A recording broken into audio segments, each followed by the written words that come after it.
bus update. We've been in a second round of webinar on that. Today it was Dave and Matt LaFave.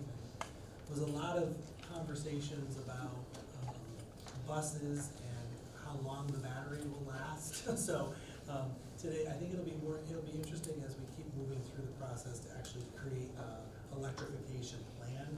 Today was much more vendor specific, but it was perfect timing to be able to give you a report. So we are definitely looking into all the pieces of electric buses. Next time, our next meeting is all devoted to charging stations. So we'll report back on charging stations. But I do believe, just my opinion and what I'm learning, I think we're going to need more of the faster charging stations, because it appears as though a battery, and this is what they said today, will go from 100% to 75% after anything below 30 degrees. So I think we have a little work to do on that. That's true. But, As an electric vehicle.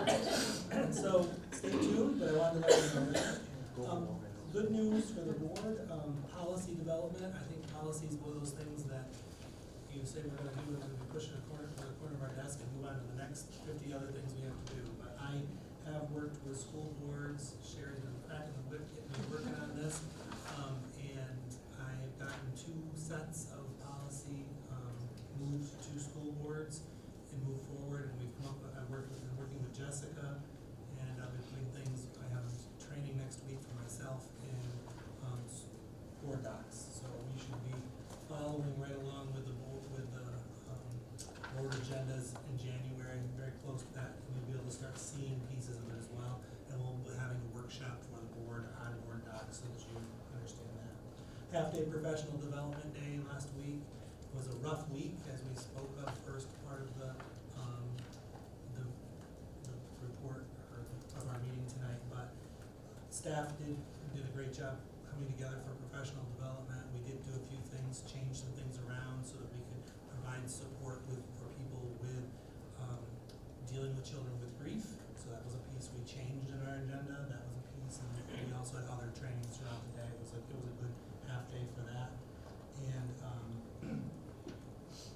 we had our auction, and I'm happy to report, and I was a little panicky yesterday when I went to the bus garage because I thought everything was still there.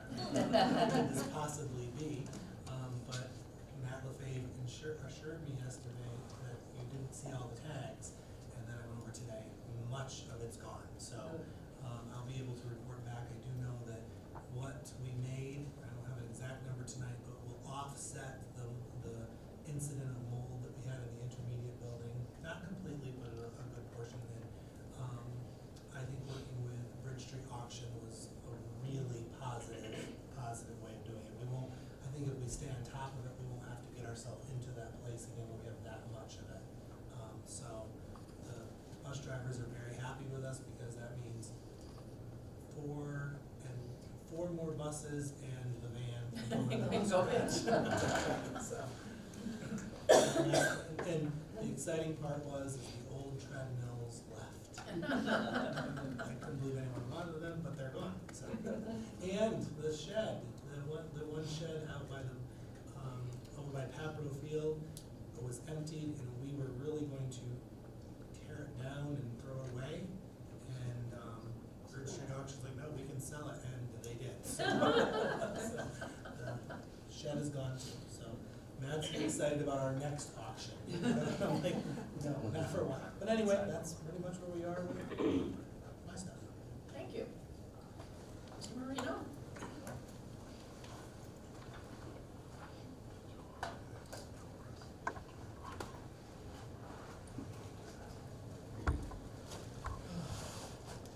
So, as Mr. Storm said, last week was a rough week. I 100% back the recognition that was stated at the beginning, Mr. Manchester and Ms. Rivas.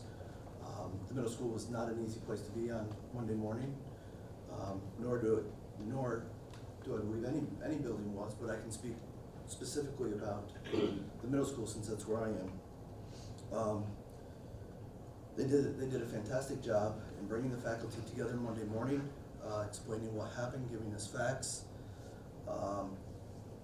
And I think one of the biggest things is the way they presented it. It allowed some people who were just finding out what had happened and who the student was a little time to process before they had to go meet with students. There were a few people that were visibly upset.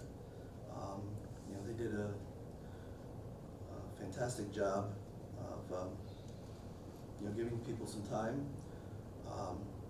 At the same time, I want to just tell you the job that our 6th grade teachers did on Monday morning with those students, and our counselors and our psychologists and everybody across the district when they met with students that first time. They don't teach us in college how to deal with a situation like this.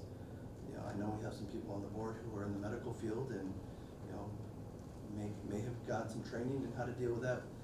We don't as teachers, so it's probably one of the toughest things any of us would ever have to endure as a teacher. I think our teachers across the district did a fantastic job in consoling, comforting, and supporting the kids. And hopefully we don't have to do that for a very long time. It'd be nice if it was ever again. With that happening on top of the situation in CSD, I think it was a difficult month. I think the student had gone through 3 of our 4 buildings. I think Mr. Berry and Mr. Batten are going to face some challenges. Maybe in the coming weeks when the older brother returns, and knowing the leadership in the high school, they're gonna handle that and with the best they possibly can. That's not going to be an easy situation. So I just think that, well, I hate to say it, if you want to look for a model on how to handle that, I think Peru was a model that could be shared with a lot of other districts. So that's really all I have. On a brighter note, I hope you guys all have a happy Thanksgiving next week, and I know many of our staff are looking forward to a few days off. So thank you. Thank you, Ben. Okay, administrative reports. Mr. Damiani, on cybersecurity.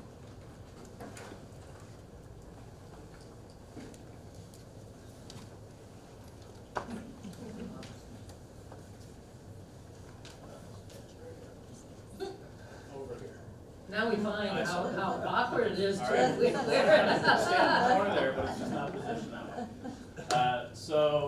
Thanks for giving us a few moments tonight just to give you a status update on where we are with specific safeguards that we have in place on the cybersecurity front. So coming off of Cybersecurity Month, which was October, and some recent local districts that have struggled with this concern specifically, and the increase across the state and the nation, and the amount of cyber attacks that districts are seeing. We thought it was a good time to revisit it and share some of the things that we are doing here on campus from the technology side of things to keep all of our sensitive data secure, both students and staff, to keep a safe learning environment up and running, and keep kids on campus. Big thing.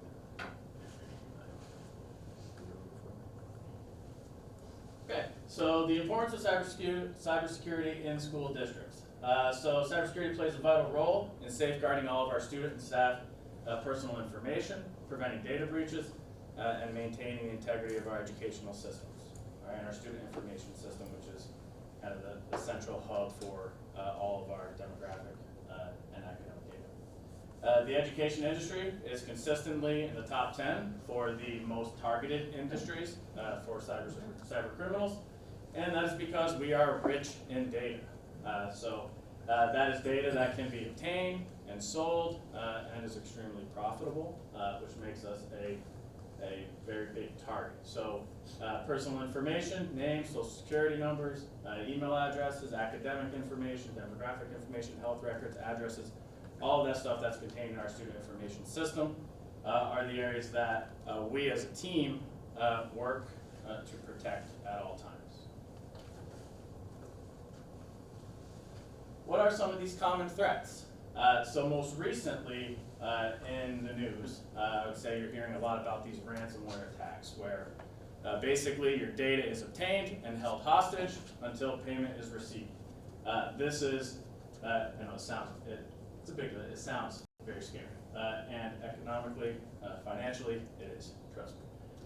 So these are the most common attacks that we've seen really across local districts here in our region and across the state.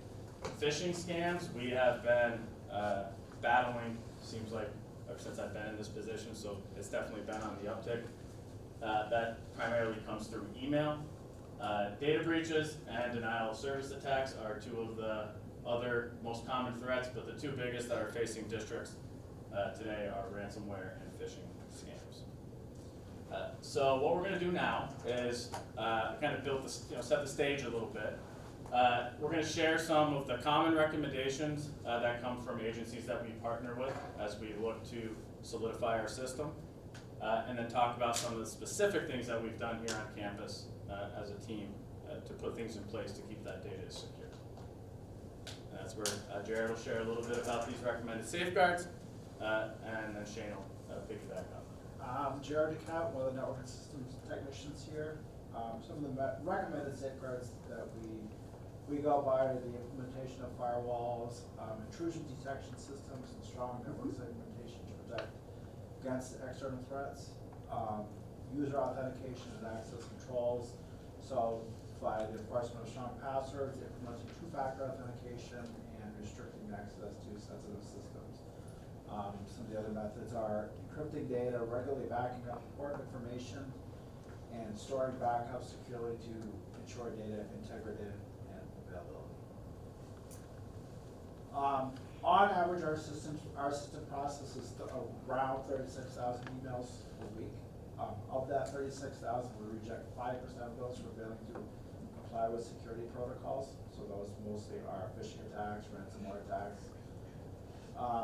Our firewall blocks, we block malicious traffic going outbound and inbound to most countries, China, Russia, Ukraine, Middle East, and North Korea. And really at this point, we block everything that's not, pretty much anything that's not the United States or the EU. We follow the principle of least privilege, meaning that users have access to the least amount of sensitive data for sensitive information systems to accomplish their job duties.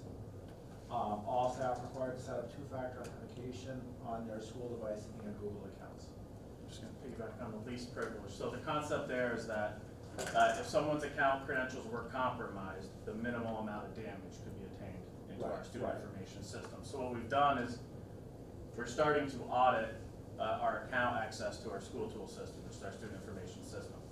And we restrict privilege basically to give users just amount of access to be able to do their job to the best of their ability, but not over access. And that's one of the things that, based on recommendations we've received, that stops that kind of deep infiltration of the systems that we have in place.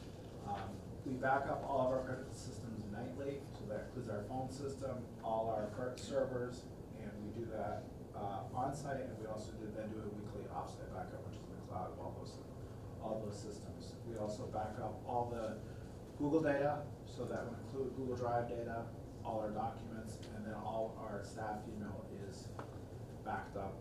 That's backed up, housed here, and that's backed up and hosted in the cloud again. Thank you. Hello, Shane Porter, your other network and systems tech. So implementation of this cybersecurity stuff. We work with a company, or actually a division of the federal government called CSD, and they conduct regular security assessments. I believe it's monthly. We get reports. They're constantly monitoring our network, which is pretty helpful. Developing and enforcing cybersecurity policies and procedures. We're working on establishing these clear guidelines regarding data handling, acceptable use of technology, incident response, and staff responsibilities. Providing cybersecurity awareness and training to faculty. Our annual training that all staff does through our Vector Solutions, we're going to hammer cybersecurity as a priority.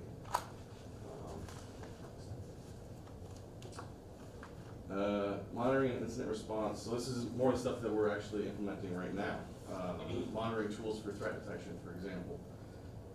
We're deploying Sentinel-1, which is a monitoring tool that watches our network 24/7. And we're actually starting that implementation tomorrow. Establishing an incident response plan and team, creating a well-defined incident response plan, appointing a dedicated incident response team, and participating in regular drills and simulations. NERIC regularly has, what do they call it? Tabletop exercises and simulations that we can participate in to go through the motions. Yeah, so it kind of simulates an event, and then you form your incident response team, and you work through your response plan, which we have drafted, which with the key players. There's one part I wanted to build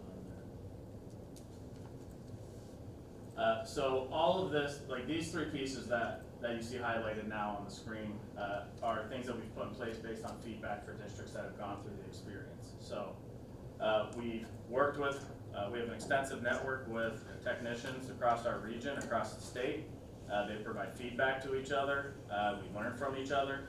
And the Sentinel-1 platform, having that kind of software running that's monitoring access, stops a huge percentage of the attacks. And it's like the #1 recommended thing, along with multi-factor authentication that you see pops up on everything. And now, so a lot of the stuff we've put in place over the past 3 years has been through our work with other districts, some that have gone through the experience, as well as training that we've received through conferences and those types of things. There's still, go ahead. And just to round it out, with the regular audits and assessments, obviously this stuff changes by the day, so we have to stay current and audit our policies. Yeah, the hygiene scans provide us a lengthy report on possible vulnerabilities, and then they work with us on suggestions to fix and kind of patch what needs to be taken care of. So ongoing work, there will be a lot of changes once we get the monitoring tools up and running that need to be in place. But overall, I feel like over the past 3 years we've done a nice job of getting things in place that we've needed and staying up to date on that. Questions? You mentioned least privilege kind of as access control for roles, but you also have a zero trust policy for the network itself. Yes, we do. You mentioned kind of data breaches as one of the main forms of attacks, and you mentioned phishing. I'm just curious how much the idea of social engineering is part of that MO training that applies received. It is a small piece of it. Small piece of the vector training that we have for phishing and email, like responsible use and those types of things, and along with the outlaw 2D stuff. Not as I would encourage us to make it large. because I think when you're talking about data breaches, that's one of the primary attack vectors, right? Is someone gets an email saying, Scott is late and he can't make it to the meeting, Sherry, can you please pull this information from him? And she was like, oh my gosh, sure, right? Like, we had an SFCI, right? All the time, every week, someone will put in the security team, Jim Rose is texting me, the CEO, and wants this, that, the other thing. So they have, actually, the part of the kind of ongoing evaluation are the phishing campaigns that we push out to pick up on that. And then once we have our kind of debrief meeting with CISA, they'll provide us with kind of the ins and outs of why people chose this option versus that option in the emails that they received. So that is some work that is being done, but then from there, we have to form the training plan that builds off of that. Gotcha. Oh, so you're not, so that's pulling data from studies that watch. Have we done the thing internally where we send staff phishing emails? Just try not to. Pass it around. So the answer is not yet. And then, sorry, my third question, this is all great stuff. Yeah. The third question is, we talked about backups, and I love that we're doing the right? But I'm curious if you kind of explored the idea of having air gaps removed, because when you do a cloud backup, some system in a hard network can use credentials to talk to that remote system, and if our system gets compromised, the attackers want that, right? Because they want to encrypt that remote data as well. So just kind of curious if that's been something y'all have discussed or thoughts on that. It's, right now, we've evolved our backup strategy in the past year, so in the past year, we finally started adding cloud backups, so we definitely are going to examine how to try and air gap it more. Right now, we have that network segmentation piece. We have a pretty big switching project, just replacing older equipment that's gonna happen this school year. So as part of that is full network segmentation of the entire network. So I think at that time, we will probably examine, making sure that the backups internally are air gapped, and then anything in the cloud will be air gapped. Thank you. Thank you for the time. Thank you. I thought Mr. Webanero was giving you permission to ignore Mr. Storm's emails. That's not what I said. They might be fake. Sure, I did understand that from that conversation. You know, thanks Got a little bit of that. for taking the time, I appreciate that too. Okay, we have a motion for reports and communications A through F. Accept those. Motion. Motion, Mrs. Mitchell. Second, Mr. Webanero. Any questions on any of them? Okay, all in favor? Aye. Anyone opposed? Motion carried. What's that? Consent agenda 12, A through J. Have a motion? Motion. Motion, Mrs. Mitchell. Second, Mr. Webanero. Any questions, or any questions at all on any of those? Okay. All in favor? Aye. No one opposed? Motion carried. 13, consent agenda A through Q. And under N, we have a couple of additions. Olivia Alstorm, effective date September 2023, not a date not to exceed June 30, 2024. Compensation fee $5,032. Step 5, column 1, prorated at 40%, 20% effective 9/7, additional 20% effective 9/25. And then Tammy Myers, $34,698, prorated at 40%, and $23,133 prorated at 60%, both effective 10/30. Marsha Hamilton, $46,264 prorated at 60%, and $57,831 prorated at 40%, both effective 10/30. So I have a motion on A through Q.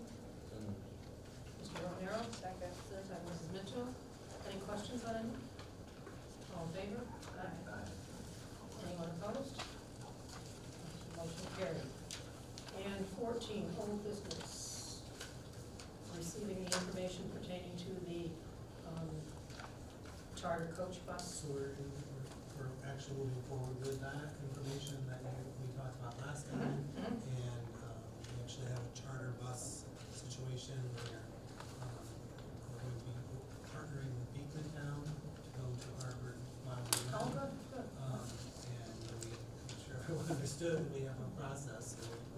So we made sure they understood we have to work with Beekman Town to assure that we have the right, we're not on the list, and then also when they come pick up our students, we'll do an inspection of the bus. So I think that we're in a good place, and that'll be part of our process and approval.